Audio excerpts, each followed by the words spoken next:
Price B to God. கர்த்தருடைய நாமம் மகிமைப்படுவதாக. இந்த கருவையான காலவெளியிலும் கூட கர்த்தரை பாடி துதித்து ஆராதித்து இந்த நாளிலே நாம் தியானிக்கும்படியாக கேட்கும்படியாக கர்த்தர் நம் கொடுக்கிற சாட்சிக்கு நேராக செய்திக்கு நேராக நாம் கடந்து போவோம். பிரியமானவர்களே, உற்சாகமாக நாம் காணப்படுவோம். எங்களை அதிகமாய் நேசிக்கிற எங்கள் அன்பின் பரம தகப்பனே, இந்த கருவையான காலை விளைக்காய் மக்கள் நாங்கள் நன்றி செலுத்துகிறோம்.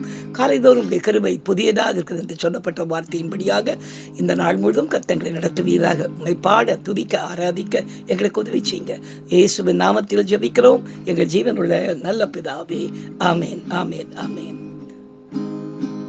இயேசு நீங்க இருக்கையில நாங்க சோர்ந்து போவதில்லை.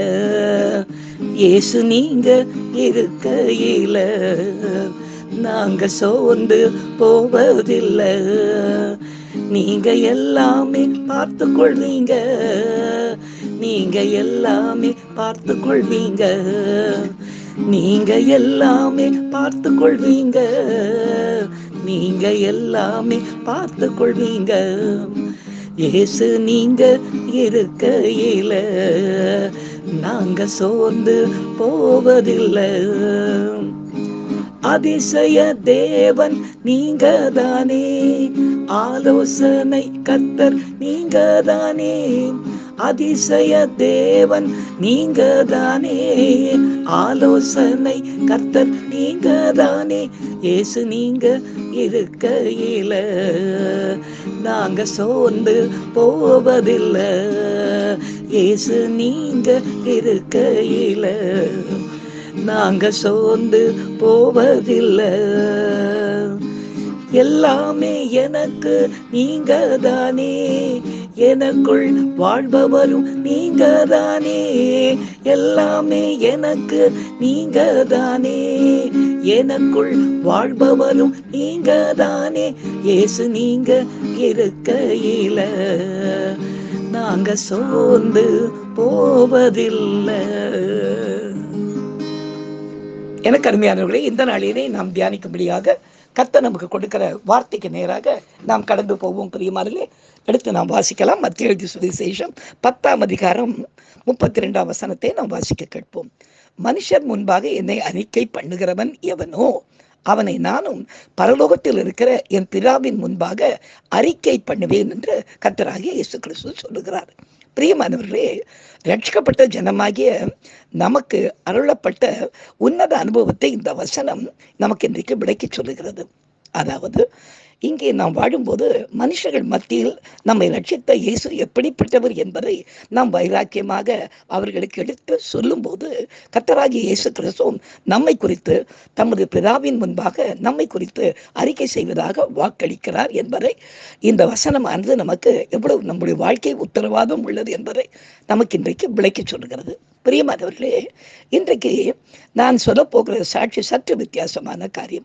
அதாவது, இன்றைக்கு நான் சொல்லுகிற இந்த சம்பவத்தால் ஒரே ஒரு வாலிபன் மட்டுமல்ல, அன்றைக்கு அங்கே உட்கார்ந்திருந்த அநேகர் நமது கர்த்தருடைய எக்ஸிஸ்டன்ஸ், அதாவது அவர் எப்படி நம்மோடு உயிருள்ளவராய் வாழுகிறார் என்பதை அன்றைக்கு அநேகர் கேட்டு தெரிந்து கொண்டார்கள். உற்சாகமாக இன்றைக்கு நாம் சாட்சிக்குள்ளே போகலாமா? கர்த்தருடைய நாமம் இந்த சாட்சியின் மூலமாய் மகிமைப்படுவதாக. வழக்கம் போல இங்கிருந்து ஒவ்வொரு மாதமும் ஏறக்குறைய 3வது சனிக்கிழமை நான் மதுரைக்கு போகிற ஒரு வழக்கத்தை வைத்துக் கொண்டிருந்தேன். அப்படி போகும்போது சனிக்கிழமை இரவு இங்கிருந்து பாண்டியன் எக்ஸ்பிரஸை நான் போகிற வழக்கம் உண்டு. அன்றைக்கு நான் போவதற்கு முன்பாக டிக்கெட், அது நவம்பர் மாதம் இப்படிப்பட்ட ஒரு நேரமாக இருந்ததுனாலே தீபாவளி நேரம் டிக்கெட் கிடைக்கிறது சற்று கஷ்டமாக இருந்தது.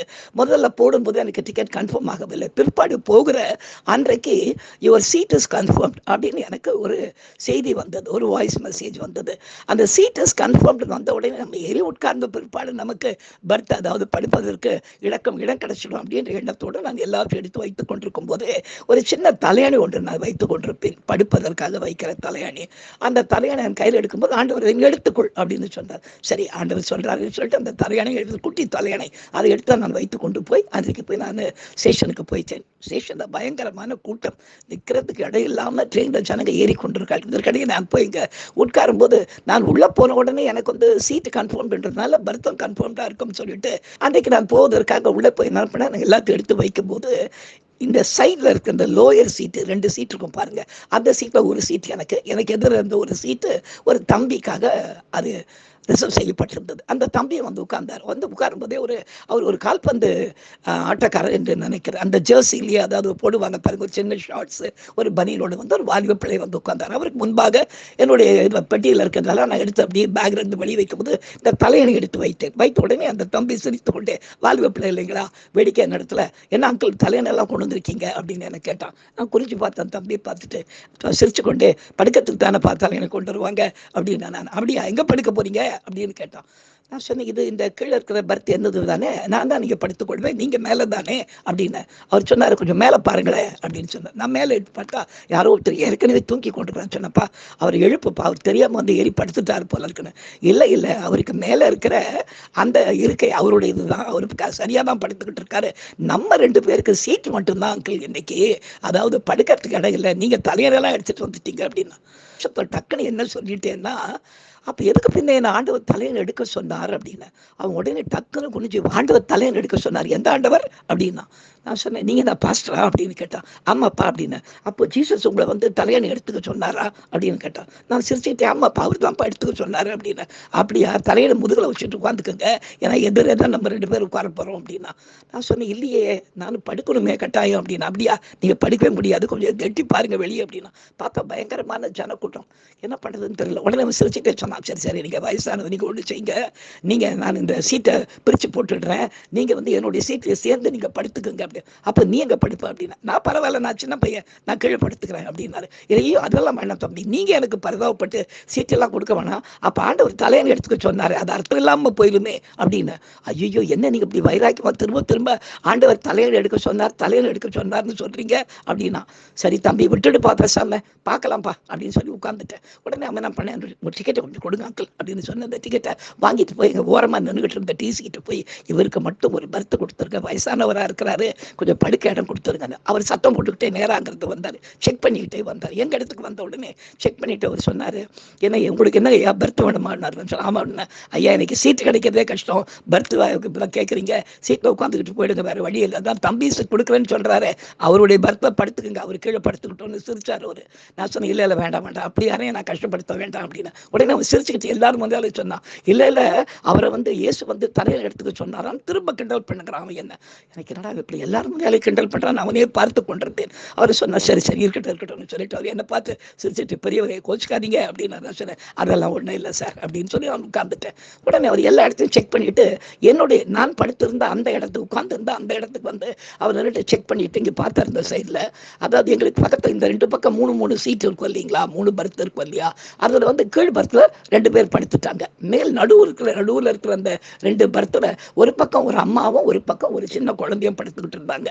அவர் அந்த அம்மாவை பார்த்து கேட்டார், இந்த குழந்தை யாருடையது அப்படின்னு கேட்டார். அந்த மாதிரி சொன்னாங்க, என்னுடைய குழந்தை தான், எங்கள் வீட்டுக்காரர் வரலைங்க, அதனால அவருடைய இடத்துல இந்த குழந்தையை நான் படுக்க வச்சிருக்கேன் அப்படின்னு அந்த அம்மா சொன்னாங்க. உடனே அந்த டிடிஆர் சொன்னார், ரயில்வே ரூல் தெரியுமா உங்களுக்கு அப்படின்னாரு. என்ன ரூல் அப்படின்னாங்க.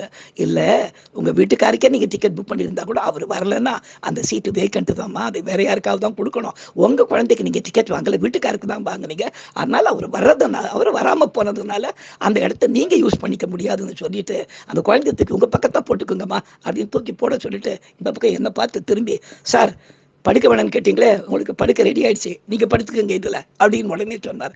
அந்த பையனுக்கு என்ன பேசுறதுன்னே தெரியல, அப்படி ஆச்சரியமாக பார்த்தா, என்ன அங்கிள் இது உங்களுக்கு கிடைச்சிருச்சு பர்த் அப்படின்னு நான் சொன்னேன். பாண்டவர் போய் சொல்லியிருப்பாரா அப்படின்னு நான். உடனே உள்ள இருக்கிறவங்களாம் சிரிக்க ஆரம்பிச்சாங்க அந்த பையனை பற்றி, ஏன்பா ஒரு வயசானவர்கிட்ட கலாட்டம் பண்ணுறேன் அப்படின்னு சொல்லி. உடனே அவனை உட்கார வச்சு என்ன கேட்டான், ஆண்டவர் பேசுகிறவரா அப்படின்னு கேட்க ஆரம்பித்தான். நான் சொன்னேன், ஏன்பா அப்படி கேட்குறேன் அப்படின்னு.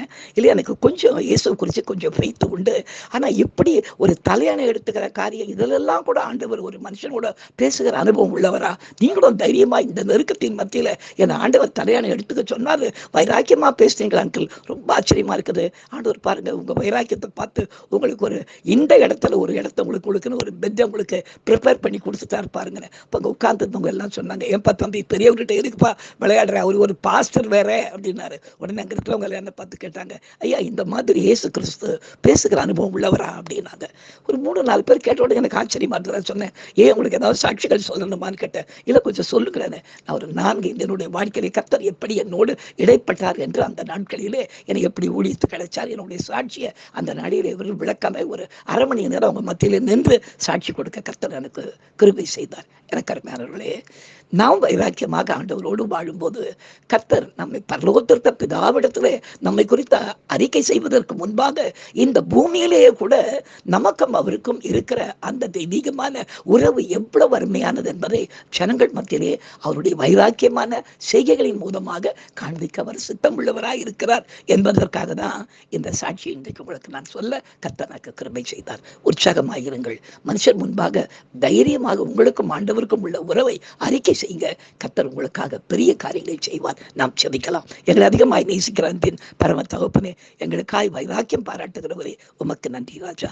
தொடர்ந்து நாங்கள் உமக்காக வைராக்கியமாய் நிற்க எங்களுக்கு உதவி செய்யுங்க. இயேசுவின் நாமத்தில் ஜெபிக்கிறோம் எங்கள் ஜீவனுள்ள நல்ல பிதாவே, ஆமேன். என் ஆத்துமாவே கர்த்தரை ஸ்தோத்திரி, என் முழு உடமே அவருடைய பரிசுத்த நாமத்தை ஸ்தோத்திரி. என் ஆத்துமாவே கர்த்தரை ஸ்தோத்திரி, அவர் செய்த சகல உபகாரங்களையும் மறவாதே, ஆமேன். இயேசு கிறிஸ்து ரத்தம் ஜெயம். ஹல்லேலூயா, ஹல்லேலூயா, ஹல்லேலூயா. கர்த்தருடைய நாமம் மகிமைப்படுவதாக. கர்த்தருக்கு சுத்தமாக நாளை தினத்திலே இந்த யூடியூப் மூலமாக உங்களை சந்திக்க கர்த்தர் எனக்கு உதவி செய்வாராக. God bless you. Thank you.